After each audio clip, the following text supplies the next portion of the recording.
Bom sábado, igreja. Bom com vocês? Glória a Deus. Se não tá, vai ficar. Como diria o Marcos Camilo, se tá, vai passar. Nada nessa vida aqui quanto perdura para sempre. Irmãos, o tema desta manhã, escolhido pelo Espírito Santo, dito eu, se chama Depois do Pecado. Tá? Por quê?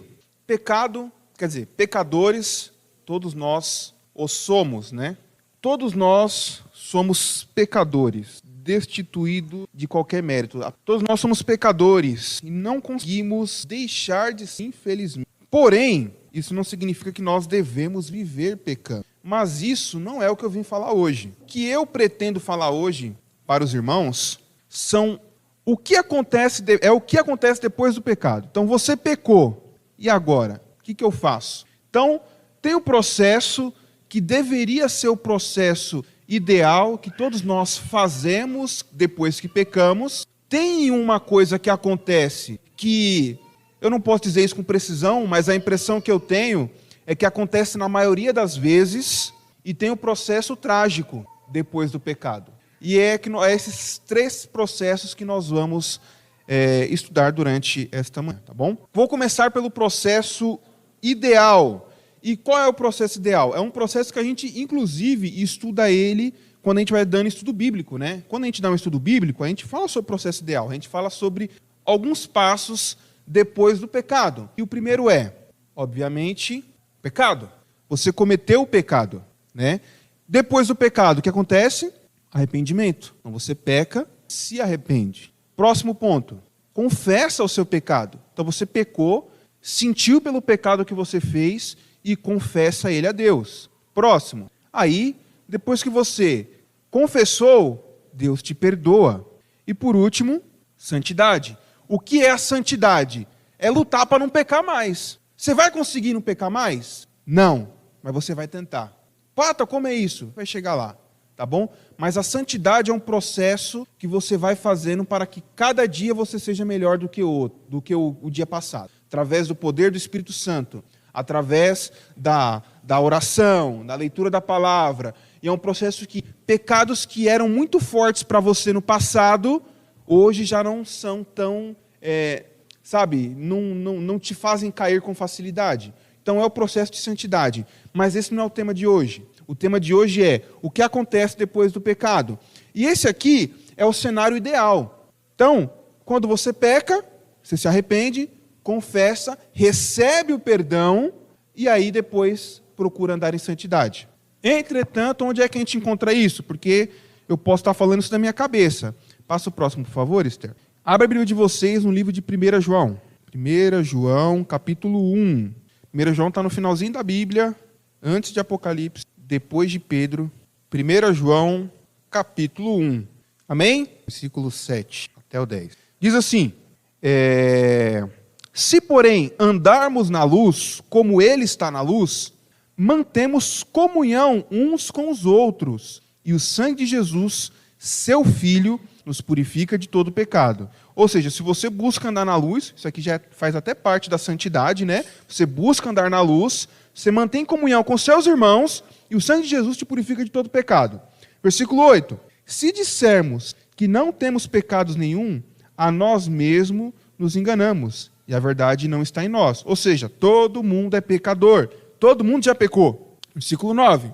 Porém, o porém foi eu que adicionei aqui, tá? Se confessarmos os nossos pecados, Ele é fiel e justo para nos perdoar dos pecados e nos purificar de toda injustiça. Você confessa o seu pecado, aí sim vem o perdão, tá bom? Versículo 10. Se dissermos que não temos cometido pecado, fazemo-lo mentiroso e sua palavra. Então, aquele processinho que eu falei, está no estudo bíblico Ouvindo a Voz de Deus, tá bom? Acho que é o 6 ou 7. Então, bíblico, tá?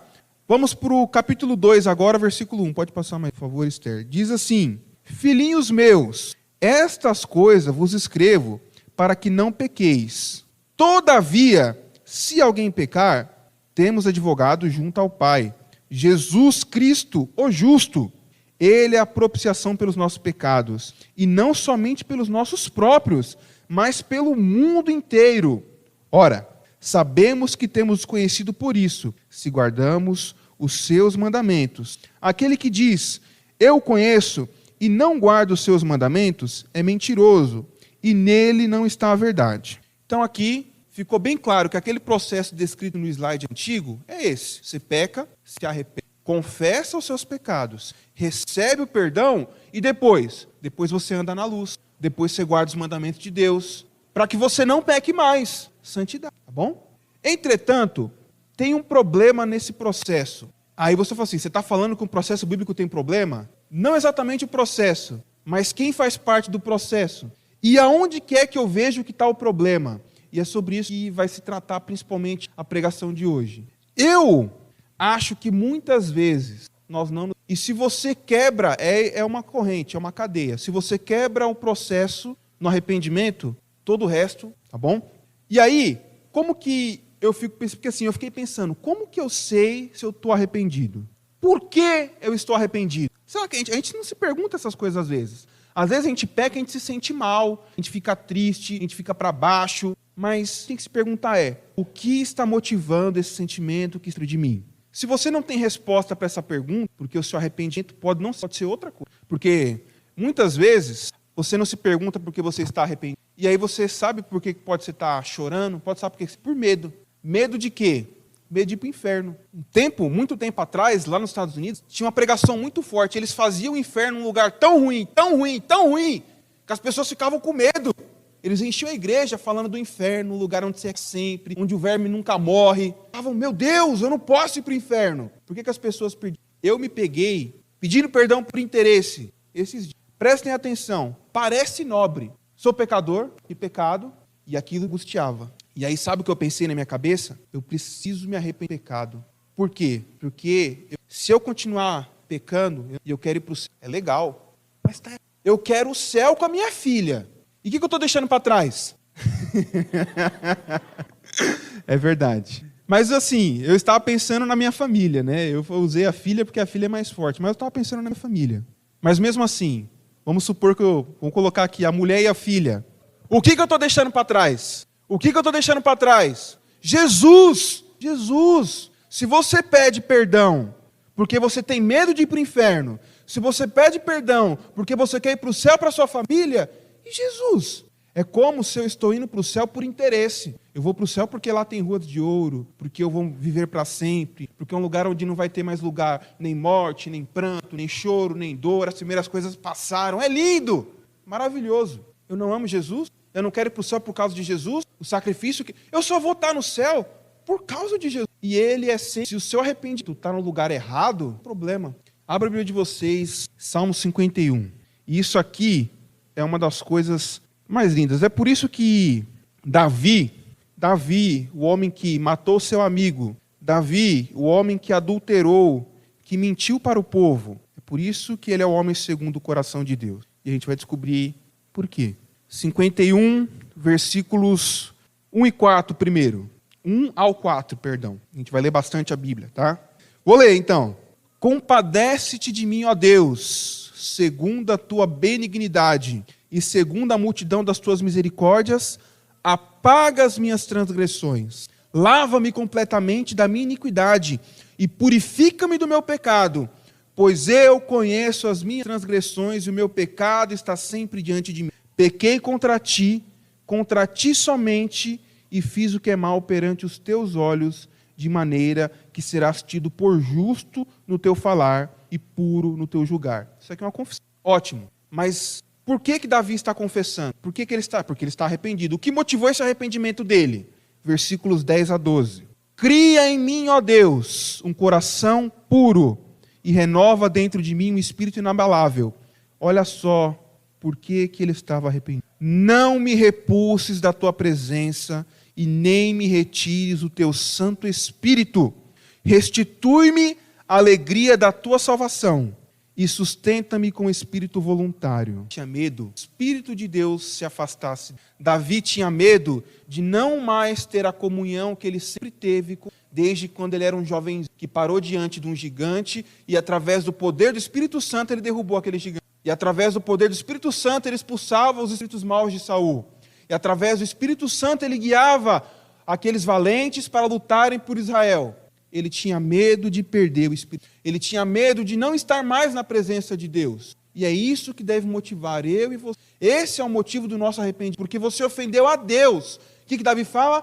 Pequei somente contra ti. Se você for analisar a fundo, dizem esse mérito, a Batseba, ela não foi por livre. Ele matou um homem. Ele adulterou, ele não pecou somente, mas era o que ele sentia no coração. Quem mais ele tinha ofendido era Deus, tinha salvado, que o tinha erguido a ele como rei. E esse deve ser o nosso sentimento. Eu pequei somente contra Deus, e é contra ele que eu tenho, para ele que eu tenho que pedir perdão.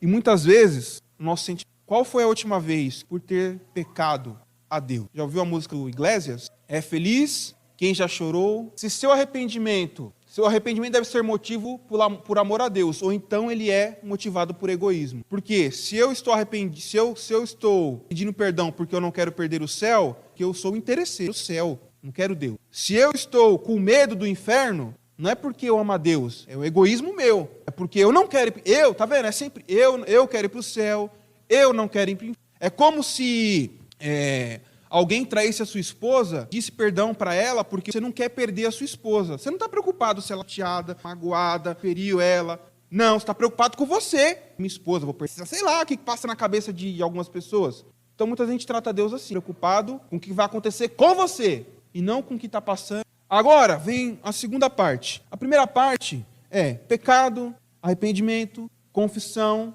perdão. E aí, como eu disse, vem depois o pecado. O que eu quero dizer com isso? Vamos ler Salmos 32. Está no 51, volta aí para 32. Salmos, capítulo 32, versículos 1 até o 4. Tá? Diz assim: Bem-aventurado aquele cuja iniquidade é perdoada, cujo pecado é coberto. Bem-aventurado o homem, quem o Senhor não atribui iniquidade, e em cujo espírito não há dolo. Enquanto eu calei os meus pecados, envelheceram os meus ossos pelos meus constantes gemidos todo o dia. Porque tua mão pesava de mim de dia e de noite, e o meu vigor se tornou em sequidão de estio. Muitas vezes a gente não consegue confessar porque a gente não está arrependido. Aí fala assim, por que você não está arrependido? Porque arrependimento, ele precisa de uma coisa para você estar realmente arrependido. Você sabe o que é? Deixar de praticar. E muitas vezes nós nos sentimos mal. Eu sei que eu estou fazendo alguma coisa errada, mas eu não deixo de praticar. Eu sei que o que eu estou fazendo não é certo, mas eu não deixo de praticar. E se você não deixa de praticar, você não está arrependido. E muitas vezes isso acontece. Deus, como aqui diz aqui, enquanto eu calei os meus pecados, envelheceram os meus ossos. Ou seja, fiquei deprimido, desanimado, doente, porque eu não conseguia confessar o meu pecado, porque eu não estava arrependido. E aí, a pergunta vem, por que eu não consigo largar o pecado que eu estou? Se eu sei que ele é mau, se eu sei que é por causa do meu pecado que meu corpo está desfalecido, e a mão do Senhor pesa em cima todo dia, dizendo, você está... que nos impede de nos arrepender? Medo. Que tipo de medo é esse? Medo de perder os benefícios que o pecado traz. Porque muitas vezes você pode estar fazendo um pecado que ele te traz algum benefício. Então, pode ser algum, sei lá, você está conseguindo desviar alguma verba, você está, sei lá, tendo um namoro ilícito, você está, não sei, fazendo alguma coisa que você sabe que é errado, mas ela te dá uma coisa e você tem de perder aquilo que o pecado te traz, aquele benefício. E o pior é isso. O medo das consequências fica mais amor ao mundo. A Bíblia de vocês em 1 João. 1 João, capítulo 2. Isso é muito comum, irmãos. Não conseguir abandonar o pecado porque tem medo do que pode acontecer depois. Você tem um benefício tão grande. A minha empresa ganha tanto dinheiro no sábado, por que eu vou fechar ela? Você tem medo. 1 João, capítulo 2, versículo 17. 1 João, capítulo 2, versículos 15 e 17. Diz assim, não ameis o mundo, nem as coisas que há no mundo. Se alguém amar o mundo, o amor do Pai não está nele. Porque tudo que há no mundo, a concupiscência da carne, a concupiscência dos olhos e a soberba da vida, não procede do Pai, mas procede do mundo. Versículo 17. Ora, o mundo passa, bem como a sua concupiscência. Aquele, porém, que faz a vontade de Deus, permanece eternamente. Não vale a pena. Por mais que esse não seja o motivo correto, porque pensar assim, não vale a pena pecar, o mundo passa, a gente volta para onde? Para o interesse. Não vale a pena ser pecador, porque o mundo passa, mas Cristo para sempre, então eu vou para Cristo. Interesse. Mas mesmo não sendo motivação correta, Deus fala, presta atenção, o mundo passa. Todo esse benefício do pecado vai te levar para um lugar não vale a pena. Então, se você tem medo das consequências que o pecado pode trazer ao você abandonar ele, ore a Deus, pedindo para que Ele te dê força, porque não vale a pena. Tem um outro motivo para você não conseguir abandonar o pecado, e esse aqui é um dos piores, que é a falta de força moral e espiritual. O pecado acariciado ou o pecado de... Eu sei que é errado, eu quero largar, disposto a... Não estou com medo disso, consigo, está impregnado em mim. É mais forte do que como vencer esse pecado. Como vencer um pecado acariciado. Como vencer aquele pecado que você odeia ele, mas não consegue colocar ele para longe de você. Parece que ele te persegue, quando na verdade é às vezes você que está perseguindo ele. Eu separei aqui alguns versículos. Primeiro está em 1 Coríntios capítulo 10, versículo 12 e 13. Então você estava aí em João, volta um pouco para Coríntios, tá bom? A Bíblia de vocês, 1 Coríntios capítulo 10. 1 Coríntios, primeira carta de Paulo à igreja de Corinto, capítulo 10, versículos 12 e 13. Diz o seguinte: aquele que, pois, pense estar em pé, veja para que não caia. Aqui, Paulo dá um conselho antes do pecado. Você está em pé? Cuida, porque depois é difícil. Versículo 13. Não vos sobreveio tentação que não fosse humana, mas Deus é fiel e não permitirá que sejais tentados além das vossas forças. Pelo contrário, juntamente com a tentação, proverá livramento, de sorte que possais suportar. Então, primeiro ponto, fé. Por quê? Porque se Deus está dizendo que é possível vencer o pecado, mesmo aquele que anda grudado em você, mesmo aquele que você julga não ter força para vencer, Deus está dizendo que você pode. Glória a Deus. Então, se você pode vencer o pecado, falta-lhe de acreditar na palavra de Deus. Porque se eu digo que eu não consigo vencer um pecado, então Deus é mentiroso. Porque Ele diz que junto com a tentação vem o poder para vencer ela. Hebreus, capítulo 4, versículos 15 e 16. Tá bom, tenho fé, acredito. Aí o que eu faço? Hebreus 4, capítulo 4, Hebreus, versículos 15 e 16. Hebreus, capítulo 4, versículos 15 e 16. Vou ler, diz assim... Misericórdia, estou esperando então. Hebreus capítulo 4, versículos 15 e 16. Amém, glória a Deus. Diz assim: porque não temos sumo sacerdote que não possa compadecer-se das nossas fraquezas, antes foi ele tentado em todas as coisas à nossa semelhança, mas sem pecado. Acheguemo-nos, portanto, confiadamente, olha a fé aí, junto ao trono de graça, a fim de recebermos misericórdia e acharmos graça para socorro em ocasião oportuna. E aqui eu quero falar algumas coisinhas. Primeiro, versículo 15 diz: Jesus Cristo é aquele que pode te ajudar, porque ele foi tentado em sacerdote excelente que nos conhece.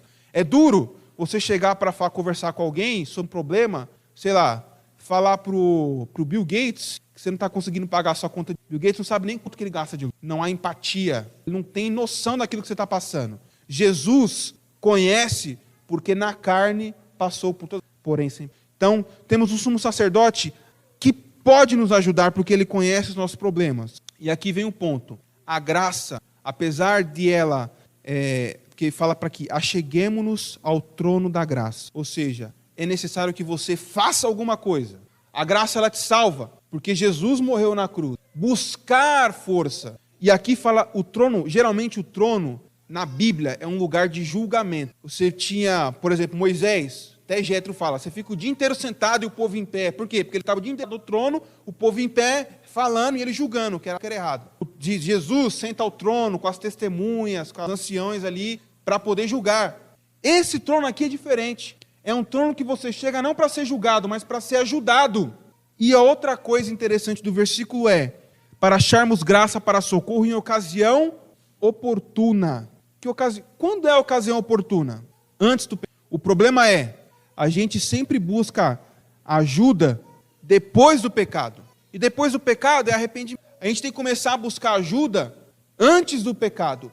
Antes de nós cairmos. Jesus ensinou na oração dominical, ou oração do Pai Nosso, não nos deixeis cair em tentação. Quando você ora de noite, você fala assim, Jesus, não me deixa pecar. Senhor, não deixa que eu caia em tentação. Senhor, não deixa que o inimigo se aproxime de mim, tentando-me nas minhas fraquezas, me dá força. Jesus ensinou, orem assim, desta maneira, não nos deixeis cair em tentação. A gente não está nem orando. Tiago 4, você está em Hebreus, para Tiago, que é o livro da frente. Tiago 4, versículo 7. Hebreus 4, 7. Hebreus 4, 7, ó. Tiago 4, 7. Tiago é o próximo livro, depois de Hebreus está Tiago. Capítulo 4, versículo 7. Amém? No Bíblia, amém. Capítulo 4, versículo 7 diz assim, sujeitai-vos, portanto, a Deus, mas resisti ao diabo, falta força, falta vontade. O diabo não pode com você. Ele não tem força para te vencer. Você, que às vezes a gente quer resistir o diabo, o pata, ele vai dar uma surra. Mas sujeitai-vos, aí sim, o diabo. A gente quer resistir o diabo sem orar. A gente quer resistir o diabo sem ler a Bíblia. A gente quer resistir o diabo vendo porcaria no YouTube. A gente quer resistir o diabo falando palavrão. A gente quer resistir o diabo roubando. A gente quer resistir o diabo adulterando. A gente quer resistir o diabo fazendo tudo de ruim que a gente faz. Agora, sujeitai-vos a Deus. Hebreus. Então, você estava em Tiago, volta um pouquinho para Hebreus, tá? Capítulo 12. Esse aqui é um dos versos mais fortes, se fala resistir às tentações. Porque esse é o nosso problema. Eu já falei isso, né? Procuramos auxílio depois que já... O certo é prevenir. O certo é buscar auxílio antes de cair. Se você cair, a gente já leu lá em 1 João. Ali alguém criar uma nova mentalidade de buscar a Deus antes da queda, de resistir às tentações. Hebreus, capítulo 12, versículos 2 até o 4, diz assim, olhando firmemente para o autor e consumador de nossa fé, olha, foco sempre em Jesus Cristo, o qual, em troca da alegria que lhe estava proposta, suportou a cruz, não fazendo caso da ignomia. Ignomia é vergonha pública, humilhação, tá? E assentado à destra do trono de Deus, considerai, pois, atentamente aquele que suportou tamanha oposição dos pecadores contra si mesmo, para que não vos fatigueis desmaiando em vossa alma. Estou falando assim, Jesus suportou tudo por você. É isso que ele está falando aqui. E olha o versículo 4. Presta. Ora, na vossa luta contra o pecado, todos nós estamos lutando contra, ainda não tendes resistido até... Ai, mas eu não consigo. Ai, mas o pecado... Ai, é difícil. Já resistiu? Pensa. Você já lutou contra o pecado até o sangue? A Bíblia diz que não. Ou seja, você tem que lutar mais. Persistir, insistir, ser resiliente na vossa luta com o pecado até o sangue. Porque a gente tem uma ideia errada do que é graça. A gente fala assim, Jesus me salvou. Ele fez tudo por mim. Graça é ausência de mérito, não de esforço. Sabe o que quer dizer graça? Para dar um exemplo de uma corrida. Graça quer dizer que você vai correr uma corrida, vai chegar em último, e ainda assim vai ter uma coroa na sua casa. Você vai falar, para, mas você tem que entrar na corrida, tem que se esforçar. Graça, você vai chegar em último, não porque você fez corpo mole, você deu o seu melhor, você correu o máximo que você podia, e chegou em último. Mas o mérito não é... Mas você... A gente não está nem tentando. A gente pensa que graça é Jesus Cristo colocando a sua cabecinha no colo dele e dizendo assim, meu filho, nem eu consigo mudar você, nem eu consigo transformar seu coração. É isso que é graça? Não!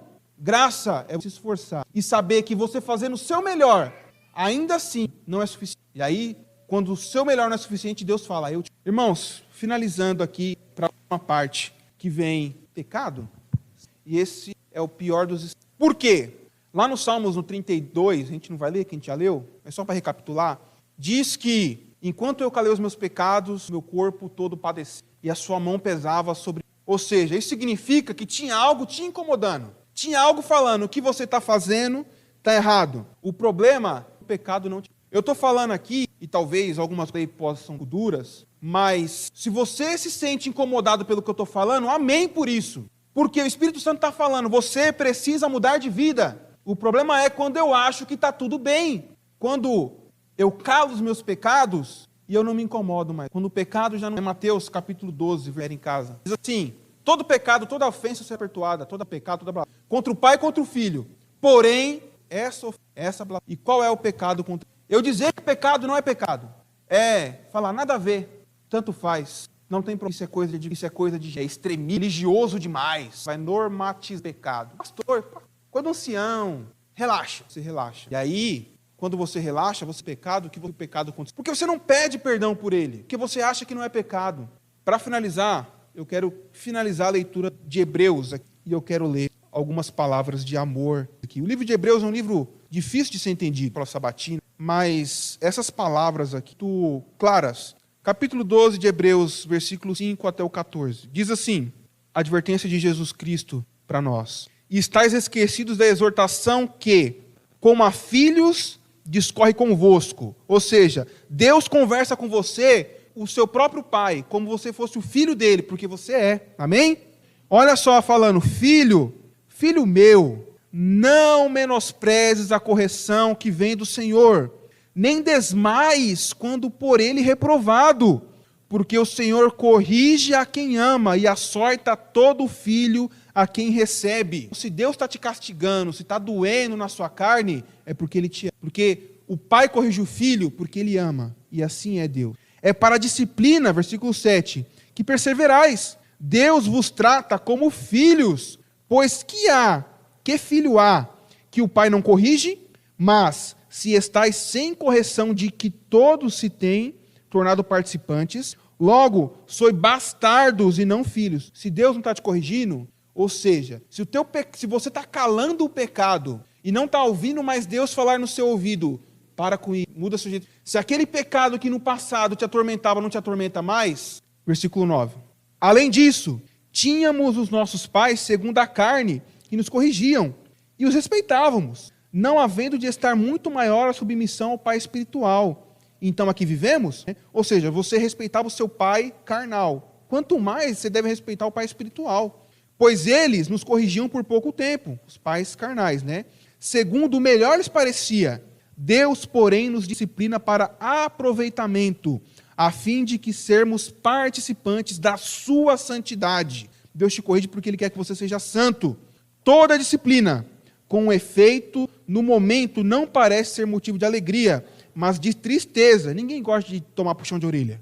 Ao depois, entretanto, produz fruto pacífico aos que têm sido por ela exercitados. Fruto de... Você pode até não gostar de ser chamado a atenção, mas você sabe que precisa ser, porque isso dá fruto. Por isso, versículo 12, restabelecei as mãos decaídas, levanta suas mãos para o céu, e os seus joelhos, fiquem em pé, irmão, os seus joelhos tropegos, e fazei caminhos retos para os seus pés, para que não se extravie o marco, antes seja curado. Versículo 14, segui a paz com Deus e a santificação, sem a qual ninguém... Deus fala, se não fosse, eu quero que você segui a paz com santificação, sem a qual, e o que é santificar? Você não vai conseguir. Corrida, lembra? Porque não é mérito tentar. E o grande problema é que, se você viu tudo isso, se você leu tudo isso e ainda pensa que o seu pecado não é pecado, eu vou pedir para você abrir... Não, pode passar, não. Falta uma. 1 Tessalonicenses, capítulo 5, versículo 19. Não apaguei a voz do Espírito. E o último versículo que a gente vai ler essa noite. Ó. Esta manhã, esta tarde já são de 4. Está lá em Hebreus, capítulo 16, capítulo 12, versículo 16 e 17. Passa aí, Esther, está na tela aqui. Não haja nenhum imoral ou profano como Esaú, que por uma única refeição vendeu seus direitos de herança como filho mais velho. Como vocês sabem, posteriormente, quando quis herdar a bênção, foi rejeitado e não teve como alterar a sua decisão, embora buscasse a bênção com lágrimas. O texto aqui, vocês conhecem a história, né? A gente está estudando o livro de Gênesis, né? Na escola sabatina. Esaú vendeu a bênção dele por um prato de lentilhas. Quando ele chegou no pai dele, pai, minha bênção, Isaac falou, eu já dei para o senhor. E ele chorou copiosamente. Pai, deve ter sobrado alguma bênção para mim. Mas qual o problema de Esaú? Esaú chorou não porque ele estava arrependido de ter desprezado a Deus e a bênção da primogenitura. Ele chorou porque as consequências dos atos dele foram terríveis. Então, era remorso, não arrependimento. Como um ladrão que, quando vai preso, chora, não pelo mal que ele cometeu, mas porque o seu plano deu errado, ele trouxe prejuízos, e agora ele tem que encarar as consequências. E esse é o problema de Esaú. As pessoas que agem como Esaú são pessoas que se importam mais com as consequências do que com seus atos. São pessoas que, em nome da fama, do poder, do sexo, do dinheiro, fazem tudo o que fazem e choram quando dá errado. São pessoas que choram porque perderam dinheiro, porque tiveram prejuízos, mas não conseguem derramar uma lágrima. E se essa mensagem encontrou lugar no seu coração, não despreze a voz do Espírito. Não entristeça o Espírito Santo. Não apague o Espírito Santo. Porque Deus ainda quer que esteja ao lado dele. Mas cada vez que você deixa o pecado vencer ele mais forte, então, por favor, não deixe. Ele já está derrotado. Ele já foi derrotado. Dá vitória ao inimigo caído. A forte prevaleça. Se você acha que você não pode mais... Glória a Deus, oremos. Senhor Deus, nos perdoe, porque muitas vezes o nosso coração trocamos a nossa bênção por um prato de leite, desprezando aquilo de bom que o Senhor... Por favor, Senhor, que as nossas lágrimas de remorso, mas de arrependimento verdadeiro, que nós possamos, ó Deus, tirar todo o pecado que nos embaraça, ó Deus, para que nós não possamos remover de nossa vida, que nós possamos tirar tudo da nossa vida, ó Deus, peça a intimidade com esses pecados, livra do mal, te peço, amém.